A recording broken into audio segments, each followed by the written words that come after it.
राम राम मंडळी आणि सर्वांना शुभ सकाळ आणि श्री स्वामी समर्थ. तर बघा, आज असतो आमच्या गावचा बाजार. तर इकडं आईने जाऊन बाजारातून सर्व काही माळवं घेऊन आल्या होत्या बरं का. इकडं वांगी, बटाटे, टोमॅटो, त्याचबरोबर मिरच्या, भेंडीची भाजी, कोथिंबीर, पालक, एवढं सगळं काही माळवं आई घेऊन आल्या होत्या. आणि त्याचबरोबर आज सकाळ सकाळी का नाही एक नवीन खरेदी इकडं माझी झाली होती बरं का. तर इकडं मी छान अशा भरण्या आल्या होत्या दारावर विकण्यासाठी.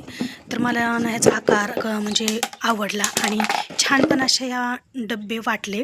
मग चला म्हणलं फ्रीजमध्ये ठेवण्यासाठी घेऊया. कारण बघा याच्यामध्ये ना पालेभाज्या असो, वांगे असो, इतके म्हणजे छान टवटवीत राहतात का नाही. कॅरीबॅगमध्ये कसं होतं, राहतात 4-5 दिवस राहतात, पण थोडेसे लगेच त्याचे ना जे हे देठ आहेत ना ते देठ लगेच काळपट पडतात. पण अशा ज्या डब्यामध्ये समजा आपण जर ठेवले का नाही, जशाच तसे 8-8 दिवस पालेभाज्या आपल्या राहतात. तर मग मी काय केलं, त्याच्यासाठीच खास म्हणून हे जे काही डबे आहेत ना, तर ते डबे घेतले फ्रीजमध्ये ठेवण्यासाठी. आधी मी काय करायची, कॅरीबॅगमध्येच घालून सगळं काही माळवं ठेवत होते.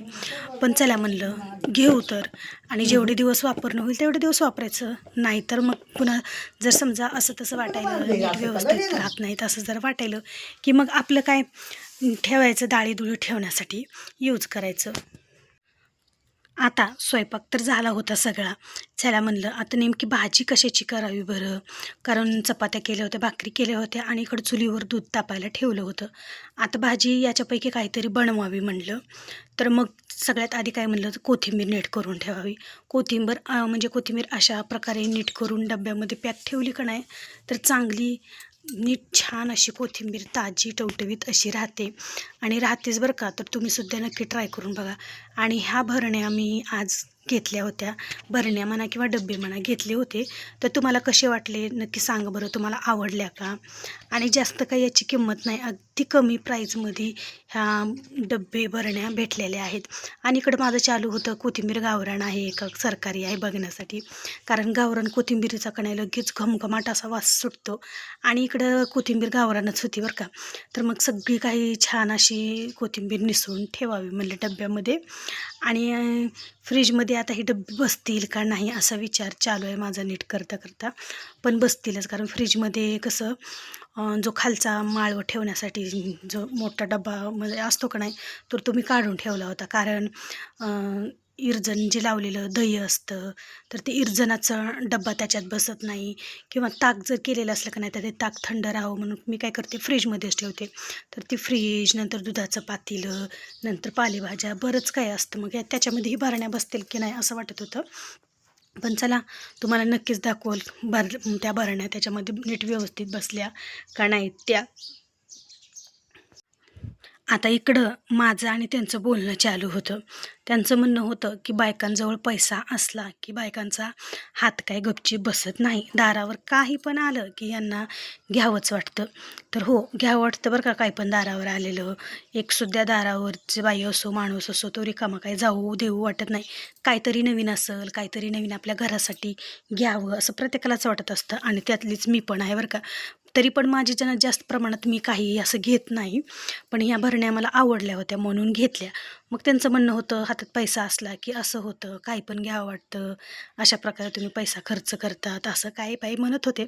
पण त्यांना मी म्हणलं अहो जाऊ द्या, आपल्या म्हणजे घरासाठीच लागतं, काहीतरी उपयोगी वस्तूच आहे की, म्हणजे असं तरी काही पैशाचा उधळमाधळ तरी केला नाही ना, असं तसं आमच्या दोघांचं चालू होतं.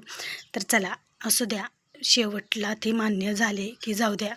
मग त्यांचं म्हणणं होतं, मी म्हणलं जाऊ द्या, खूप स्वस्तात आणि चांगल्या आपल्याला हे डब्बे भेटलेले आहेत. त्याचबरोबर मग इकडं चैतू आला. मग चैतूला द्यायचा होता डब्बा, तर चला म्हणलं त्याचा आधी डब्बा त्याला द्यावा. तर बघा असा या फ्रीजमध्येच राडा सगळा होता. दह्याचं, दुधाचं, म्हणजे ताक बनवलेलं ताक याच्यातच, वाटण केलेलं याच्यातच. आणि मी काय केलं, कूट वाटून पण भरणीमध्ये घालून कूट पण फ्रीजमध्येच ठेवलं. आता बऱ्याच जणांना वाटत कूट का ठेवलं फ्रीजमध्ये. तर बघा इतक्या मुंग्यावरी होत होत्या का नाही. कसं बी ठेवा, खडू ओढून ठेवा, काही करा, मुंग्या होतच होत्या. पण फ्रीजमध्ये ठेवलं का नाही तर मुंग्या होत नाहीत. आणि त्याच्यामुळे आपलं कूट पण नीट राहतं. शेंगदाणे पण तसेच आणि कूट पण तसंच. त्याच्यामुळे मी फ्रीजमध्ये अशी भरणी ठेवून दिली. आता इकडे भरण्या लावल्या बघा. भरण्या पण नीट व्यवस्थित बसल्या. 6च भरण्या आहेत, पण छान प्रकारे बसल्या. आणि त्याच्यातलं ना म्हणजे जे काही माळवं ठेवलेलं होतं का नाही ते माळवं पण इतकं चांगलं राहिलं का नाही, असं काळं पडलं नाही, सुकलं नाही, काय नाही, एकदम ताजंतवानं. आता जसं फ्रेश होतं का नाही माळवं आणलेलं, सेम तसंच फ्रेश माळवं राहिलं. आणि छान प्रकारे अशा प्रकारे इकडं फ्रीजमध्ये सगळं काही जे सामान होतं ते सामान जिथल्या तिथं अशा प्रकारे मी इकडे लावून घेतलं. आता बघा, जितकं फ्रीज नीट व्यवस्थित टापटीप असेल का नाही तितकं छान वाटतं बरं का. आता हे जुनं मॉडेल आहे फ्रीजचं, पण जिथल्या तिथं स्वच्छ ठेवलं की छान राहतं.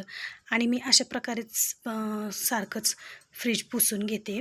पण जी काही डागं पडलेली आहेत, जुनी जी डागं आहेत त्यांना त्यातला निघण्यासाठी डागं का नाही जरा वेळ लागतो. तर मग इथं काय खाली हे सगळं काही भांडी अशी ठेवून दिले. याच्यानंच आमचं फ्रीज निम्मं तर गच्च भरतं.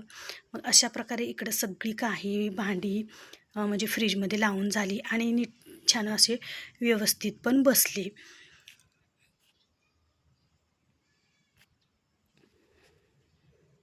तर ही होते ना लिंबोणी, शेजारच्या ताईंनी फ्रेश असे लिंबोणी ताजे म्हणजे लिंब ताजे दिले होते, तर ते लिंब पण मी फ्रीजमध्ये ठेवून घेतले.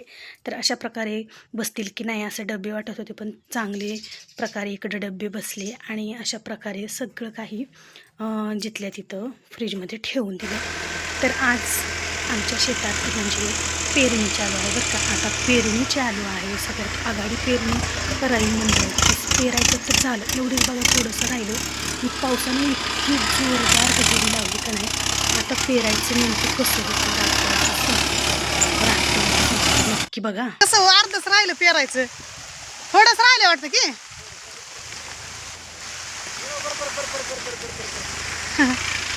आता ते आपल्या का हातात आहे का. पेरायला चालू केलं आणि पाऊस झाला सुरू. थोडंच राहिलं रानाचं पण झाला पाऊस सुरू. आता काय करावं त्याला, तेवढेच तास राहिले अलीकडचे तर झाला पाऊस सुरू.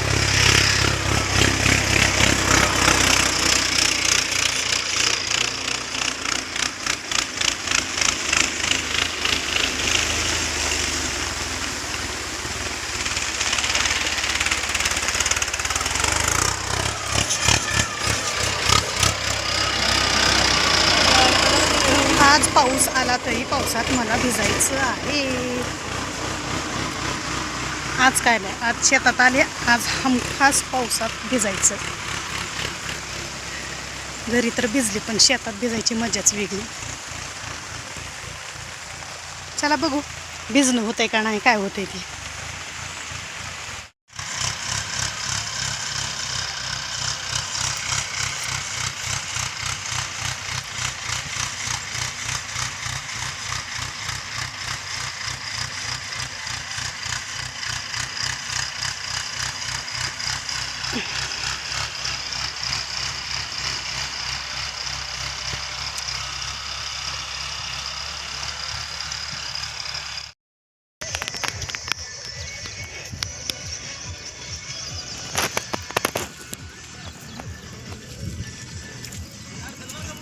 हो आता पावसात तर भिजली, पण बघा अशी भिजली पूर्ण चिखलानं पाय लिडबीड झाले.